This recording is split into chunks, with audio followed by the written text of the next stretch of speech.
Eso con la materia, geometría vectorial. Recuerden que eh, ahora nos vamos a concentrar en las propiedades, ¿no?, y en las operaciones que vamos a realizar específicamente a los siguientes: el espacio euclidiano R2 y el espacio tridimensional R3. ¿Ya? Bueno, por definición, ¿cierto? Rn es simplemente el producto cartesiano de R consigo mismo n veces, por lo que un vector de R, un elemento de Rn, es simplemente una n-upla, donde cada factor, cada coeficiente dentro de esta n-upla es un elemento de R. ¿Ya? Así que en particular en R2 vamos a tener elementos de la forma y1, x2, pares ordenados, y en R3 vamos a tener tripletas de números reales, x2 y x3. ¿Ya? Es importante recalcar que Rn es un espacio general donde n es mayor que 1, así que R2 y R3 son el producto cartesiano de R dos veces y el producto cartesiano de R tres veces. Y siempre, si definimos la siguiente suma y la siguiente operación multiplicación por escalar, podemos determinar una cantidad de propiedades importantes. Entonces, en estos espacios, en ambos espacios, en particular para Rn, definimos la suma, por ejemplo, x1, xn, más otro elemento de Rn, y1 y n, definimos la suma simplemente componente a componente. Esto es lo mismo que decir x1 y 1, xn más yn. Y pasa exactamente lo mismo cuando consideramos cualquier número real y multiplicamos acá por un elemento de Rn. Obtenemos que este número, este alfa, multiplica a todos los elementos que están dentro de la n-upla.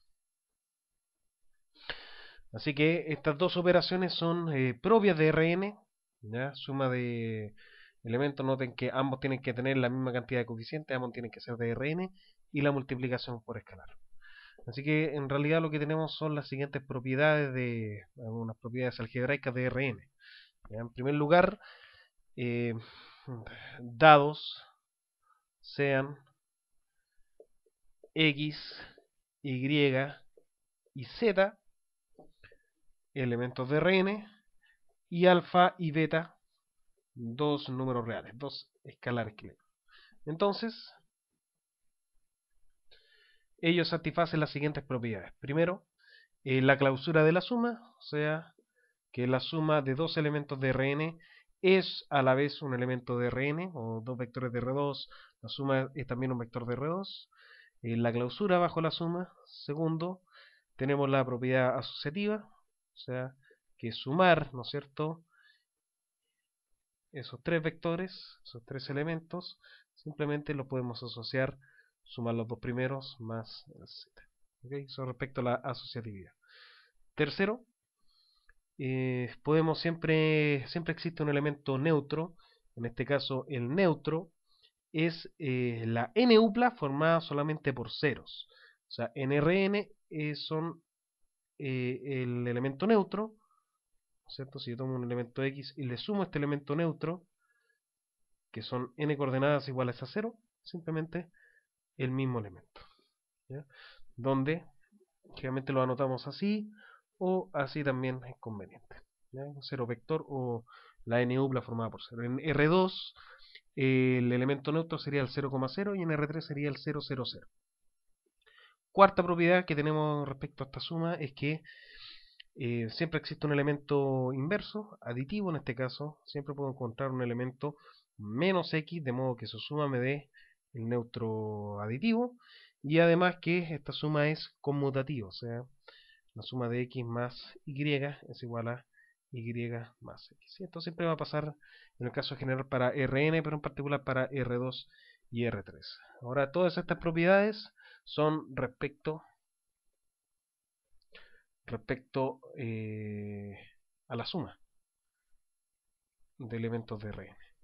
¿Ya? Y también, adicionalmente a este, Adicionalmente a la propiedad respecto a la suma, tenemos ahora la propiedad respecto a la multiplicación por escalar, en el sentido de que si tenemos la suma de dos números reales, dos elementos escalares, por un elemento de Rn, acá se distribuyen, o sea, esto es alfa x más beta x, y análogamente si yo tengo un elemento escalar multiplicando la suma de dos elementos de Rn, también se distribuye. Esto sería más alfa y.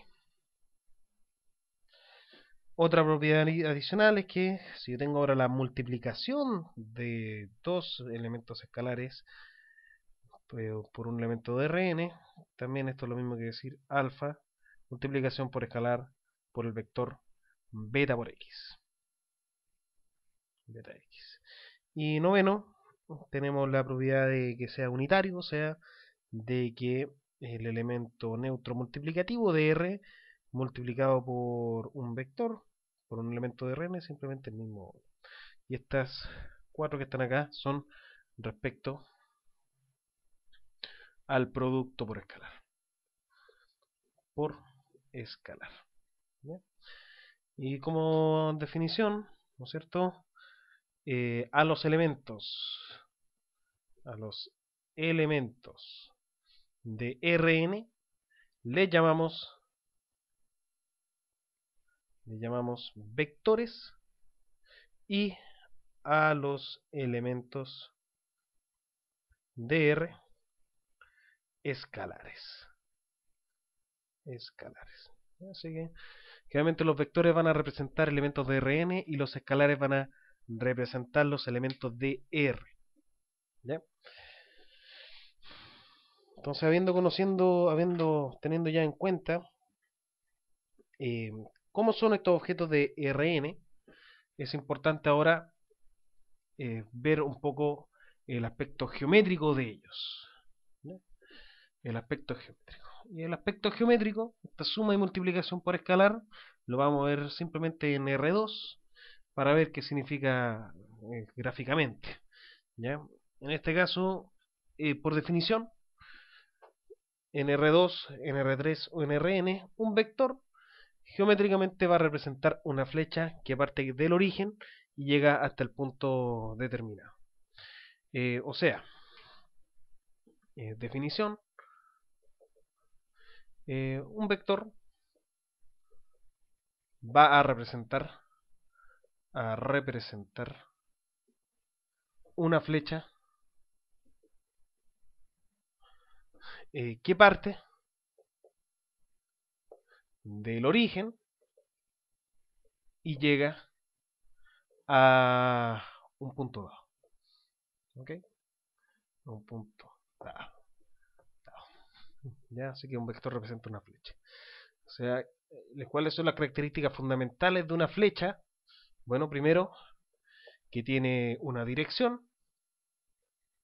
En este caso su dirección es de esta forma. Tiene una magnitud. Eh, el largo de la flecha, y tiene un sentido. Generalmente va a ser un sentido positivo o negativo. Generalmente va a indicar para hacia dónde apunta. Por ejemplo, tenemos acá en esta dirección que va este vector. Si el vector apunta hacia allá, será positivo, y si apunta hacia el otro lado, será negativo respecto a la dirección. ¿Ya? Así que, por ejemplo, en el plano cartesiano, ¿quién sería el vector 2,3, por ejemplo? Por definición, es el vector empieza siempre del origen de coordenadas y llega al vector 2,3. O sea, acá está el 2, 1, 2, 3. Acá está el 2, 3. Por lo tanto, el vector simplemente parte de acá y llega hacia el punto en el plano cartesiano 2,3. ¿Ok? Eso es respecto cuando nosotros hablamos de un vector de forma geométrica, ¿eh? Como vector. Eh, como en Rn tenemos ya definida una suma de vectores y una multiplicación por escalar, geométricamente, ¿qué va a representar esta suma? Por ejemplo, ¿Qué pasa si tengo acá el vector b? ¿Y qué pasa si tengo el vector w, por ejemplo? Entonces, dados dos vectores, ¿quién representa la suma de esos dos? Bueno, generalmente, ¿cómo se hace esto? ¿Quién sería el vector b más w? ¿Qué hago? Tomo este vector tal cual como está, tomo mi vector b y le agrego el vector w al final de este vector. Y le agrego mi vector w. Así que en definitiva, ¿quién es el vector bw? El que parte del origen, de b y termina, ¿no es cierto?, en w. O sea, este vector sería b más w. ¿Ok? Es una manera de sumar los vectores. ¿Y quién representa la multiplicación por escalar? Entonces, por ejemplo, ¿quién sería, por ejemplo, alfa veces b? Sería tomar este vector b y multiplicarlo tantas veces como me indique el escalar. ¿Ya? Entonces sería ahora manteniendo la misma dirección y manteniendo el mismo sentido siempre que el escalar que lo multiplique sea positivo. Si es negativo, cambia el sentido. ¿Ya? En este caso, por ejemplo, ¿quién sería menos b? Si b es así, si acá está b, entonces menos b es el mismo vector con la misma magnitud, pero hacia el otro lado, en el otro sentido, manteniendo, ojo, la misma dirección. ¿Ya? Eso sería los vectores geométricamente. ¿Ya? Entonces, a ver, veamos otro ejemplo. Ahora, no lo vamos a hacer geométricamente, sino que, por ejemplo, dado el vector b igual al vector 1, 2, menos 1, 0, el vector w, el menos 1, el 3, el menos 2, el 1, ambos vectores de R4, en este caso son 4 componentes. Entonces, ¿cuánto vale la siguiente expresión? 2b menos 3w, ¿cierto? ¿Quién sería la expresión 2b menos 3w? Bueno, ¿quién es 2 por b? Sería 2 por este vector que está acá, menos 1, 0, menos 3 veces el vector w, que sería menos 1, 3, menos 2 y 1. ¿Qué tenemos que hacer con esto? Bueno, aplicar la definición de suma y multiplicación por escalar. Si multiplicamos por escalar este vector por 2, me queda 2, 4, menos 2, 0. Y por este me quedaría más, estoy multiplicando por menos 3 acá, me queda 3 positivo, menos 9, 6 positivo, menos 3 negativo. ¿Ya? Y por ende, esta suma, ¿cuánto me da? 2 y 3 son 5, 4 y menos 9 son menos 5, menos 2 y 6 son 4, 0 y 3 y menos 3 son menos 3. Por lo tanto, esta es la operación que uno tiene que hacer cuando